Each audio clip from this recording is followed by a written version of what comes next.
have to pay to print personal stuff at work. So do you, boss. Many years ago, I worked for an organization providing frontline customer service. It was a decent place to work, but our manager had lots of rules. One of the rules was that we could not do any personal printing with the printers at work. If we did, we were expected to pay 50 cents per page for black and white printing and $1 per page for color. I'm not sure who made this rule, but the manager was constantly reminding us. Our desks were not assigned, meaning any day you could be sitting at any desk, depending on your assigned tasks for the day. One day, I was interviewing for another job within the organization, but at another location.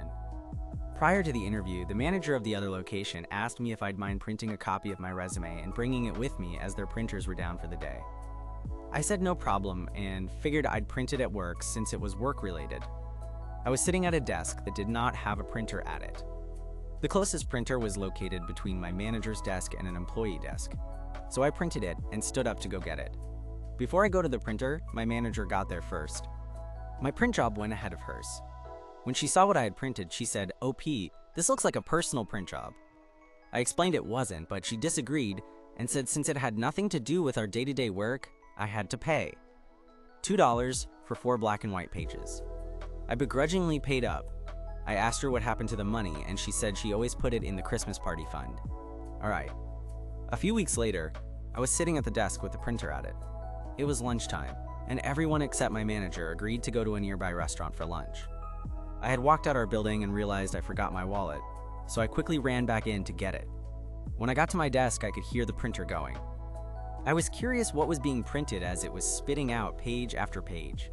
I quickly glanced at the pile and saw at least 100 pages printed in color, announcing a Sweet 16 for Trista, our manager's daughter. It very obviously belonged to my manager. My manager came out of the bathroom a moment later and seemed shocked to see me standing there. I picked up the pile and passed it to her and told her our Christmas party fund was going to be getting a big boost. She said nothing but looked really uncomfortable. A few weeks later, our district manager made his quarterly visit. He talked about the upcoming Christmas party and how excited he was for it. I decided it was time for some petty revenge. I raised my hand and said, "Just wondering how much we've accumulated this year for the Christmas party from print jobs." He looked so confused and asked me to explain what I meant. So I told him our manager's rule. He got really quiet and said he'd have to review this. The next day, my manager sent an email saying the printing rule was something she was misinformed on and would be abolished immediately. Me, being the little shit disturber I am, hit reply all and asked what would happen to the already accumulated funds. Someone else said we should have a nice healthy fund for a pizza lunch, and everyone agreed. The next day, I hear my manager ordering 10 pizzas for lunch. Also used her own personal credit card to pay for it all. Do I think she was pocketing the printing money all along? Absolutely. But it was fun making her sweat and then having to spend nearly $300 the next day to make up for it. Edit. $30 for a large pizza is very standard where I'm from. I ordered a pizza for supper last night, and with tax, tip, and delivery, I paid $36. Our manager ordered us pizza from Boston Pizza, Canadian chain. Google them and you'll see their prices. Was the petty revenge justified? Comment below and don't forget to leave a like and subscribe for more.